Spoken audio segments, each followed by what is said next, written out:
Salut tout le monde, mon nom est Sarah Elisabeth Fortin et je suis présentement stagiaire dans un petit cabinet boutique où je travaille presque exclusivement en droit de la famille et droit de la personne. Je suis présentement rendue à la mi-stage, alors je serai sûrement assermentée en début février 2022.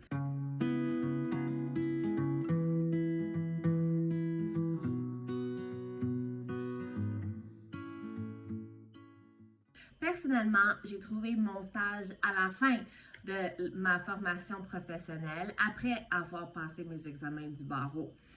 Je l'ai trouvé en faisant des cold calls. J'avais aussi appliqué à certaines places sur le site web de l'École du barreau et même avant de commencer ma formation professionnelle, j'avais fait la course au stage. Alors, je peux quand même comparer les deux processus. La course au stage est un processus que, de mon opinion, est très encadré. On a des dates très strictes, on a des nombres d'entrevues qui sont très bien établis, mais c'est aussi un processus hautement compétitif et anxiogène. Quand on se trouve un stage hors de ce milieu-là, c'est peut-être moins encadré. Oui, il y a des dates limites, bien sûr, mais on peut faire plein d'applications, des places différentes qui ont tous des dates limites différentes. Le type d'environnement où on peut appliquer est aussi beaucoup plus varié que lors de la course au stage. Ce n'est pas juste des cabinets privés. On peut appliquer à presque tout ce qui existe. Les contentieux, l'aide juridique. Je me rappelle avoir même vu une offre de stage pour l'Institut Pinel. Beaucoup de chances et d'opportunités qui sont disponibles.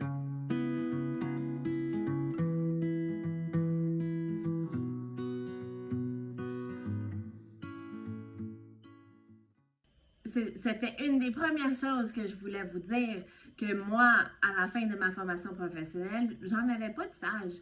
Et c'était un choix conscient que j'avais fait parce que je voulais pas avoir besoin de stresser là-dessus en faisant ma formation. Pour moi, c'était une chose à la fois. Et après avoir fait mes examens, après avoir eu ma note, c'est là où j'ai décidé après un peu de temps de repos, parce que, on va se le dire, ça peut être très intense la formation et le stage aussi. Donc, c'est toujours bon d'avoir un petit peu de repos entre les deux. Et c'est après ça que je me suis dit, OK, Sarah, on va le faire, on va appliquer à des stages. Et j'en ai trouvé un. Et j'ai commencé et maintenant, je vais presque être avocate dans quelques mois. Alors, même si le processus de se trouver un stage peut être vu comme très stressant, peut être vécu comme très stressant, à la fin de la journée, tout le monde s'en trouve un. Et tout le monde en trouve un qui est le bon stage pour elle ou pour lui. Donc, je vous souhaite toute la meilleure chance au monde et si jamais vous avez des questions, n'hésitez pas de m'écrire sur les réseaux sociaux. Je vous souhaite une très bonne chance dans tout. Au revoir!